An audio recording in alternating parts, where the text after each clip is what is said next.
Bonjour, cette sixième capsule vidéo porte sur le système positionnel. Donc, on va pouvoir voir qu'un nombre, dans le fond, se décompose selon sa position, où on a par exemple 3 centaines, 2 dizaines et 4 unités, qui sont tous liés, dans le fond, au système en base 10. Donc, on a déjà commencé à en parler dans les dernières capsules vidéo. Donc, l'objectif de la capsule est en lien avec les objectifs du cours de pouvoir analyser une activité d'un point de vue didactique en identifiant les raisonnements, mais aussi on verra des difficultés et erreurs possibles pour l'élève, puis on verra des interventions appropriées.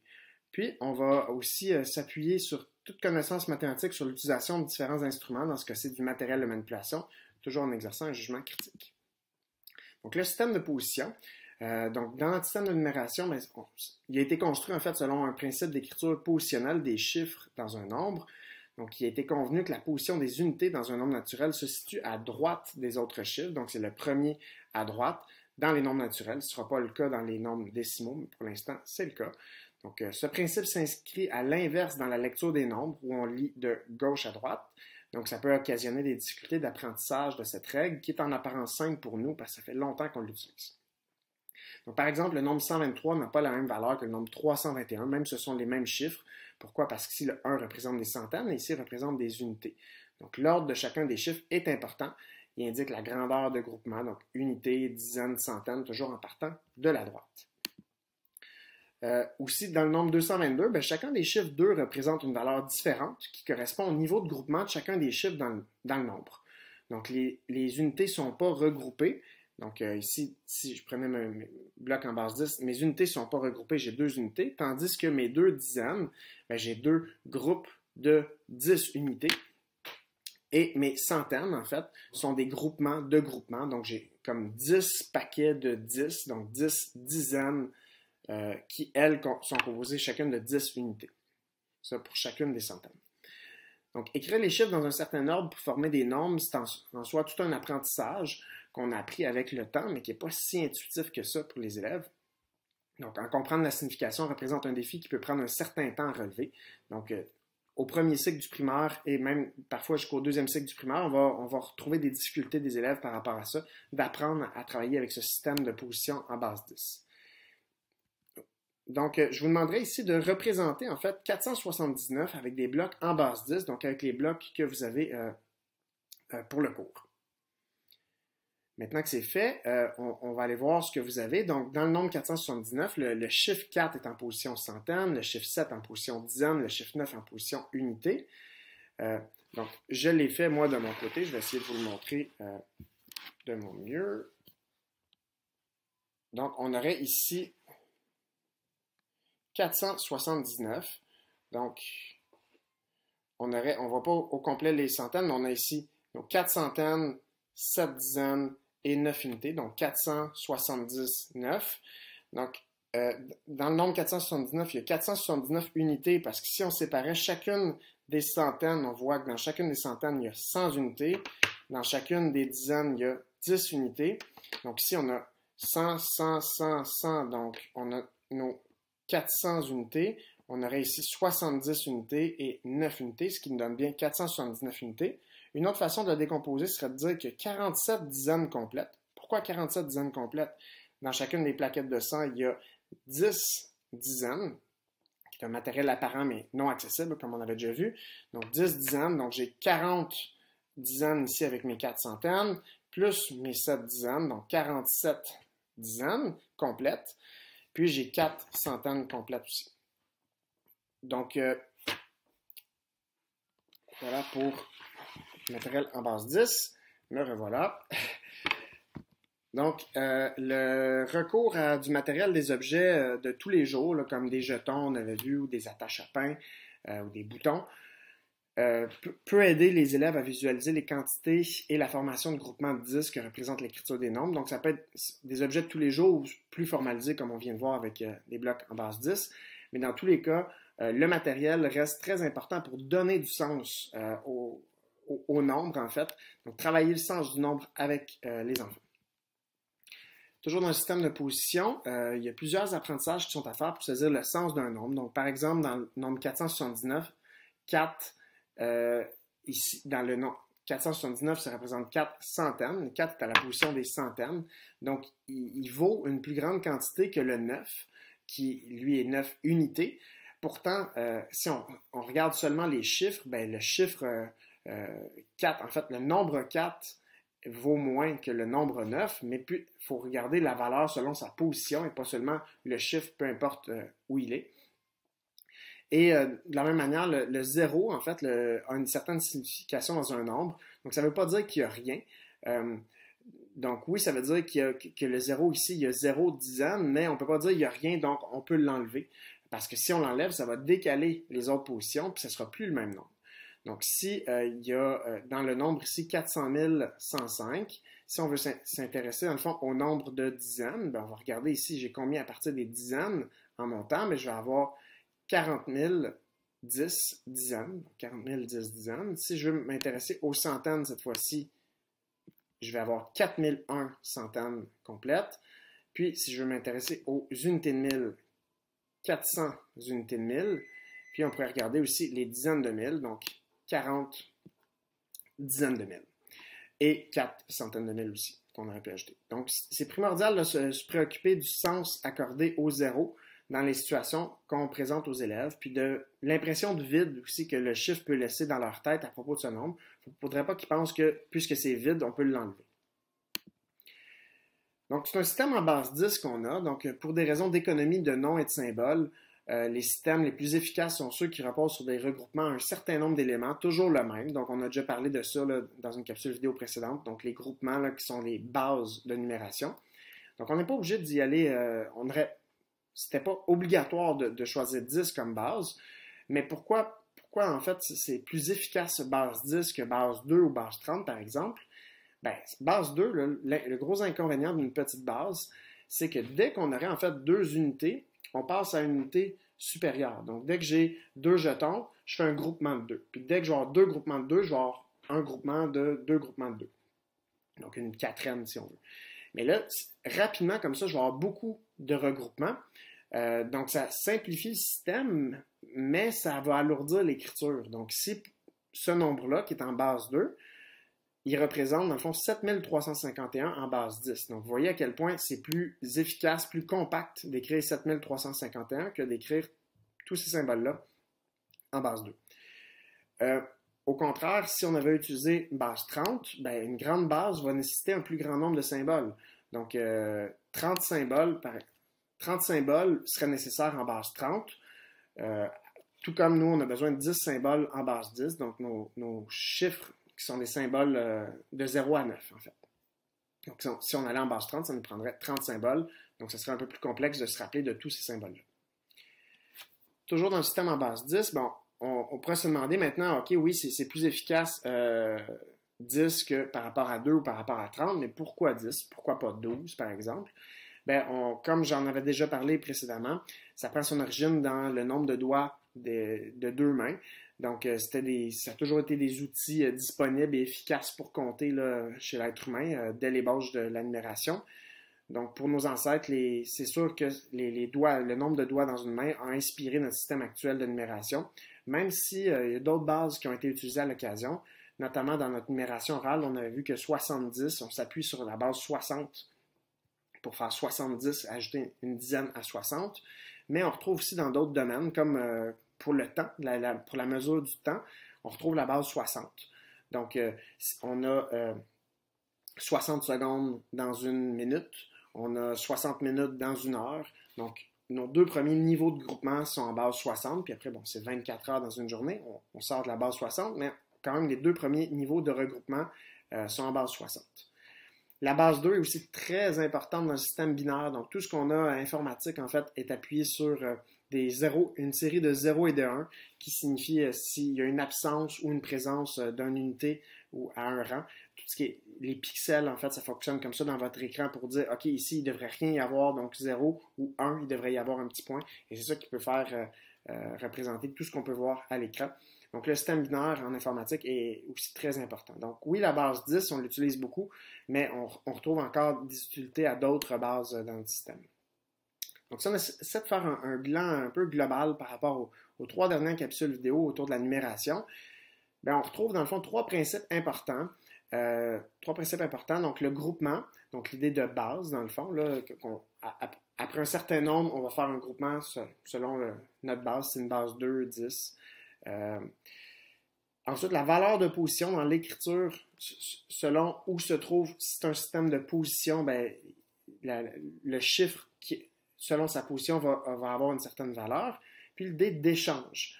Donc, quand j'ai une dizaine, je peux vouloir me faire du change, dans le fond, en échangeant cette dizaine-là en 10 unités, ce qui va être fort utile là, quand on va faire des opérations. Et là, maintenant, nous, il y a des principes de codage et décodage qu'on fait maintenant très intuitivement.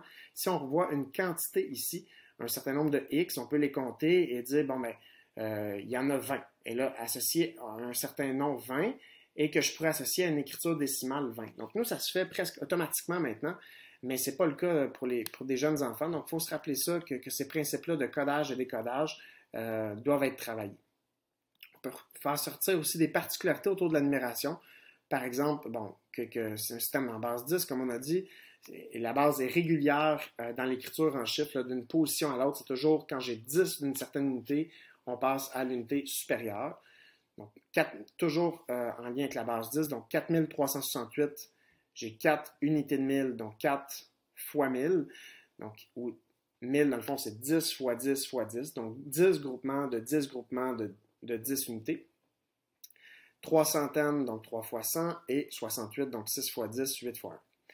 Donc, les unités s'augmentent en fait de droite à gauche. Ça augmente de plus en plus les positions. Pourtant, on lit de gauche à droite. On a besoin de 10 chiffres, comme on a déjà dit.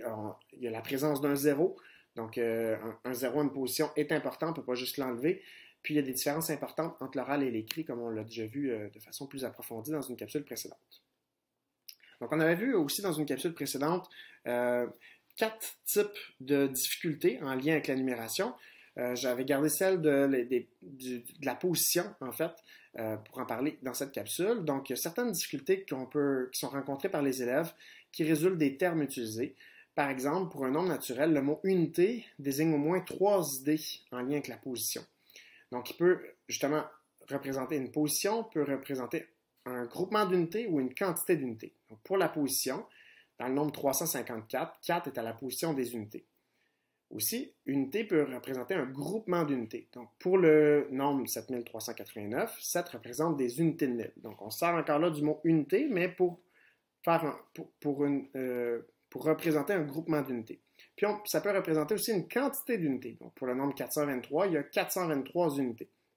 Donc, vous voyez qu'unité peut être utilisée dans 3 sens différents, ce qui peut amener des difficultés. Les élèves peuvent rencontrer des difficultés à distinguer aussi une position de la valeur positionnelle, puis à saisir l'inclusion d'un groupement dans un autre. Donc, comme on a vu tout à l'heure, mais avec un autre exemple ici, cette fois-ci, dans le nombre 579, il y a 5 centaines complètes, puis il y a 57 dizaines complètes. Donc, le fait d'inclure, en fait, que les dizaines, quand on veut compter les dizaines, il faut aussi compter les dizaines qui sont dans les centaines. Quelques erreurs maintenant en numération, donc je vous invite à appuyer sur pause maintenant, puis à aller voir dans le fond ces différentes affirmations-là possibles d'élèves, voir quel est le raisonnement qui se cache derrière les élèves ne disent pas ça au hasard, donc qu'est-ce que les élèves pensent dans leur tête, pourraient penser en fait, quelle intervention on pourrait faire, puis quelle utilisation du matériel. Donc je vous laisse y réfléchir un petit peu à ces 6 affirmations. Maintenant que ça c'est fait, donc allons-y avec 18 est plus grand que 25. Donc c'est une des causes possibles, qui n'est pas la seule, mais une, ce serait de regarder seulement que 8 est plus grand que 2 ou 5 ici. Donc 8 étant le plus grand, peu importe sa position, de penser que 18 va être plus grand que 25. Pourquoi? Parce que 8 est plus grand que 2 ou 5. Donc ici, c'est important de se rappeler que 8 est la position des unités. Donc déjà en partant, 8 vaut moins que les 2 ici, parce que ce sont 2 dizaines. Donc, une première chose qu'on pourrait demander à l'élève, c'est de représenter ces deux nombres-là. Donc, 18 et 25. Donc, il pourrait utiliser, par exemple, des blocs en base 10. Donc, de prendre une dizaine et 8 unités. Faire la même chose avec 25 pour l'amener à réaliser que ce sont 2 dizaines et 5 unités. Et une fois que ça c'est fait, on va lui demander d'échanger maintenant pour savoir ça correspond à combien d'unités. Donc, d'échanger la dizaine ici en 10 unités et d'échanger dans le deuxième cas les 2 dizaines pour 20 unités. Pour vraiment avoir nos 18 unités et 25 unités, on devrait avoir d'un côté, et là, ça devrait être plus clair pour l'élève que 25, en fait, est plus grand. Il y a plus de cubes du côté où il y en a 25 que du côté où il y en a 18. On pourrait aussi, dans une deuxième erreur, donc dans le nombre 222, chaque 2 vaut autant, donc c'est une erreur classique, donc de ne pas tenir compte de la position, alors qu'ici, le 2 vaut 2 centaines, 2 dizaines et ici 2 unités. Donc, il faudrait justement ramener à questionner l'élève, en fait, sur ce que vaut chacun des deux et demander justement si on change, donc un contre-exemple, si on pourrait partir d'un autre nombre et dire justement 25, est-ce que 25 et 52, ça vaut la même chose? Donc, si on inverse l'ordre, est-ce que... Et les réseaux disent, ben non, c'est pas la même chose, tout ça. Donc, OK, donc l'ordre dans lequel on place les chiffres a une certaine importance parce que ça vaut pas la même chose. Donc, ici, même principe, l'ordre a une importance. Donc, le 2 ici ne vaut pas la même chose que le 2 ici. Comment on pourrait faire? On pourrait utiliser, par exemple, ça dépend où est rendu l'enfant, mais s'il est rendu à travailler avec des groupements symboliques, par exemple, on pourrait utiliser la BAC et là, montrer que, par exemple, on aurait pour 222, on aurait 2, par exemple, jetons orange pour 2 centaines et 2 jetons bleus pour les dizaines et 2 jetons jaunes pour les unités, par exemple. Et là, demander est-ce que 2 jetons orange et 2 jetons jaunes, ça vaut la même chose? Ben, le ramener à OK, non, symboliquement, on sait qu'ici, on est dans les centaines et ici, on est dans les unités. Même chose où on aurait pu utiliser, en fait, tableau de numération aussi. Donc, pour chacune des interventions, on pourrait utiliser à peu près n'importe lesquelles des quatre exemples de matériel ici. Comme troisième erreur, ici 305 se lirait 35 par un élève. Pourquoi? Parce qu'il lit 35. Donc, il faudrait l'amener à... Donc, ici, ça pourrait être en lien avec le 0, mais aussi... donc, il faudrait lui demander ici quelle est la position, en fait, de chacun des chiffres. Donc, 5 est à la position des unités, 0 est à la position des dizaines et 3 à la position des centaines. Donc, on a 3 centaines, 0 dizaines, et 5 unités. Donc, ici, on pourrait utiliser les blocs en base 10 pour représenter ça et comparer, en fait, 305 et 35 pour lui montrer que c'est pas pareil, justement. Donc, ça ne se lit pas 35, où il faut tenir compte, en fait, quand on lit, nous, de la valeur de la position. Donc, on a 3 centaines, 0 dizaines, 5 unités, ce qu'on lit 305. 11 dizaines plus 51 unités, ça s'écrit 1151. Ça peut découler, ça, par exemple, de quand on dit les années, on dit, par exemple, on entend beaucoup le 2021, par exemple. Au lieu de cette année 2021, on dit 2021. Je vous déconseille fortement de dire ça, en particulier avec les élèves, parce que, justement, ils vont dire ça en anglais, là, ils vont dire 2021 pour l'année 2021. Ce qui serait l'équivalent de 2021 en français, mais qu'on devrait plutôt dire 2021. En le disant comme ça, 2021, on perd finalement la valeur, les positions par rapport à 2021, où là, on est vraiment dans les ordres de unités de 1000. Bon, il n'y a pas de centaines à ce moment-là qui sont mentionnés, mais 20 et 1. Donc ici, ça peut découler de ça, en fait. Donc, qu'est-ce qu'on peut faire, en fait, pour travailler avec cet élève-là? Ce serait de dire, bon, ben, si j'ai 11 dizaines comme ça ici, qu'est-ce que ça veut dire? Ben, quand je suis en base 10 et j'ai au moins 10 d'un certain item, ben, je peux passer à l'unité supérieure. Donc, 11 dizaines, en fait, c'est une centaine et une dizaine. Donc, 110. Et ici, 51 unités. Donc, j'ai 5 dizaines et une unité. Donc, je peux l'utiliser avec les blocs en barre 10, mais je pourrais travailler avec le tableau de numération ici pour dire, ben, 11 dizaines, en fait, je vais avoir une dizaine et 10 dizaines, en fait. Donc, un 1 ici et un 1 là, ce qui fait 11 dizaines. Et 51 unités, je viendrai écrire un 1 pour l'unité et 5 pour les dizaines, donc 51. Donc. Et là, finalement, quand je fais la somme, 11 dizaines et 51 unités, ça me ferait une centaine, 6 dizaines et une unité pour 161. Donc, c'est l'idée ici, en fait, que le 1 et le 5 n'ont pas été regroupés. Donc, c'est une dizaine avec mes 5 dizaines que j'aurais dû regrouper en 6 dizaines plutôt que de les scinder comme c'était deux nombres séparés, 11 et 51. Dans 493, il y a 9 dizaines. Ça, c'est une erreur classique de dire que, en fait, 9, c'est le chiffre qui est à la position des dizaines. Mais combien il y a de dizaines? Bien, il faut inclure aussi les dizaines qui sont dans les centaines. Donc ici, j'ai 4 centaines, donc chacune des centaines a 10 dizaines, donc genre 40 centaines, 40 dizaines, pardon, plus 9 dizaines, ce qui me fait bien 49 dizaines. Comment je pourrais travailler ça? Bien, je pourrais demander de représenter le nombre à l'aide de blocs multibases, mais je pourrais aussi aller l'écrire 493 dans le tableau de numération et aller montrer que des dizaines, j'en ai ici. Le 9 est là, mais je dois aussi compter ceux qui sont dans les centaines. Je pourrais aussi travailler avec mes enveloppes pour dire que quand j'ai 493, en fait, c'est que j'aurais 4 grosses enveloppes qui ont chacune... j'ai 4 grosses enveloppes, j'ai 9 petites enveloppes et 3 unités, dans le fond, 3 jetons. Dans chacune des grandes enveloppes, il y a 10 petites enveloppes qui chacune a 10 unités, donc ce sont mes centaines. Dans chacune de mes... Ça, c'est mes grandes enveloppes. Dans chacune de mes petites enveloppes, il y a 10 unités. Ce sont mes dizaines. Donc finalement, si je veux savoir il y a combien de dizaines, bien oui, j'ai 9 petites enveloppes, mais j'ai aussi des petites enveloppes dans mes grandes enveloppes. Donc si je défais mes grandes enveloppes, dans chacune de mes 4 grandes enveloppes, j'ai chacune 10 petites enveloppes, ce qui me donne 40 petites enveloppes et 9 de plus, donc 49. Et ça, l'importance, c'est vraiment intéressant en fait d'utiliser des enveloppes ou même des sacs Ziploc, comme j'avais dit, parce que c'est du matériel apparent et accessible, donc on peut retourner, passer d'un à l'autre, dans le fond, dans l'idée de faire des groupements et défaire des groupements. Les nombres sont en ordre croissant ici, 54, 62 et 37.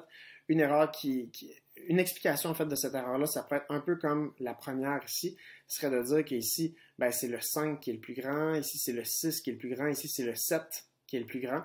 Donc regardez, peu importe la position des deux chiffres, de regarder le plus grand. Et donc 5, 6, 7, comme ça en ordre croissant, alors qu'il faut se ramener encore une fois à représenter ces nombres-là, à donner la valeur selon la position. Donc 7 unités, c'est pas vrai que c'est plus que 6 dizaines.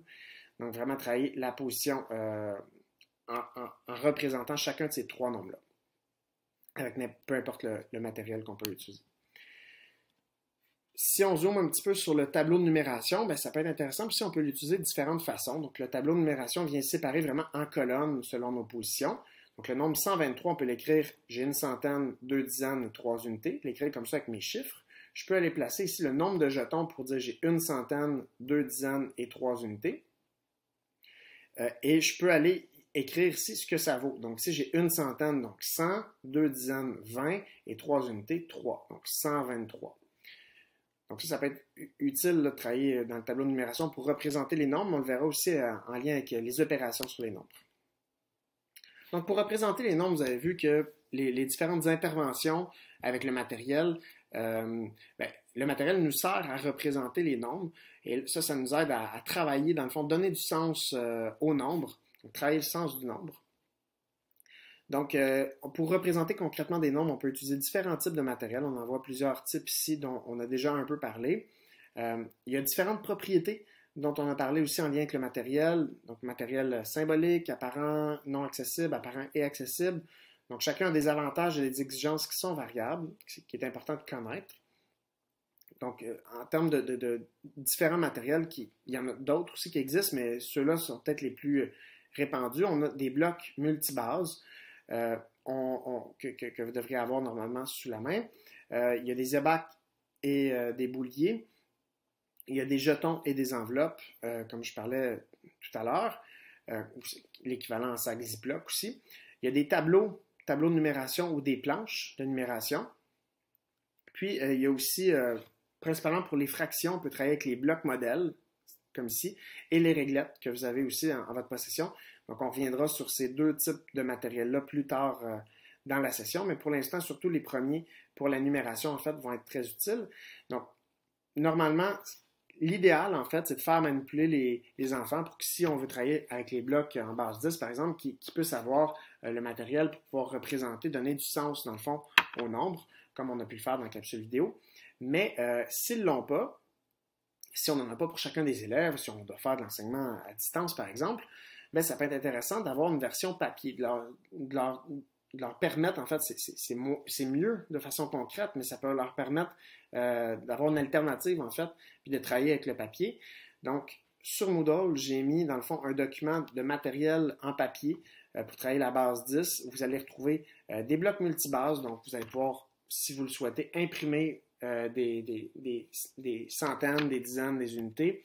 Il y a des abacs aussi qu'on peut imprimer. Il y a des tableaux de numération ou des fois on appelle ça le tapis de numération. Il y a des planches aussi de numération. Donc ça, c'est du matériel que vous pourriez décider d'imprimer et d'utiliser à défaut de l'avoir concrètement. Donc si on veut représenter 203, on peut le faire de différentes façons avec le même matériel. Donc 203 avec mes blocs en base 10, donc j'ai 2 centaines et 3 unités. Si j'utilise le tableau de numération, je vais avoir 2 centaines et 3 unités. Même principe avec la BAC, 2 à la position des centaines et 3 à la position des unités. Des fois, les ABAC ont des couleurs différentes aussi, comme c'était le cas juste précédemment. Ici, des couleurs différentes pour différencier. Dans le fond, c'est un groupement symbolique. Donc, il va montrer que selon la couleur, en fait, va représenter des unités, des dizaines, centaines, etc. Il y a ici une planche de numération où on va aller cocher qu'il y a ici 2 à la position des centaines, 0 à la position des unités et 3 à la position... Non, 0 à la position des dizaines, pardon, et 3 à la position des unités. Cette façon-là, ici, c'est celle où on est le plus proche, où on peut donner, où on va voir le 0. Donc, 203, ici, on va cocher ou on va encercler le 0. Alors qu'ici, ben, 0, en fait, c'est qu'il n'y a rien, en fait, il n'y a rien qui est indiqué dans notre tableau de numération. Et finalement, l'autre matériel pour 203, ben, j'aurais 3 jetons, aucune petite enveloppe, mais 2 grandes enveloppes qui, elles, normalement, chacune des enveloppes contient une grande enveloppe, en fait, c'est 10 petites enveloppes qui elles regroupent 10 jetons. Donc, c'est l'équivalent ici de mes centaines, en fait, donc 2 centaines et 3 unités. Donc, vous voyez, on peut utiliser le matériel de différentes façons pour représenter un même nombre. Puis, ça peut être utilisé de façon progressive, en fait, avec les élèves ou de façon différente pour venir vraiment travailler le sens du nombre avec les enfants. Donc, je vous incite maintenant à faire réfléchir en fait à une synthèse de ce que vous retenez de cette longue capsule vidéo. De mon côté, j'ai explicité les particularités de notre système en base 10. On en avait déjà parlé un petit peu dans les capsules précédentes, mais le but c'était de faire aussi bien boucler la boucle.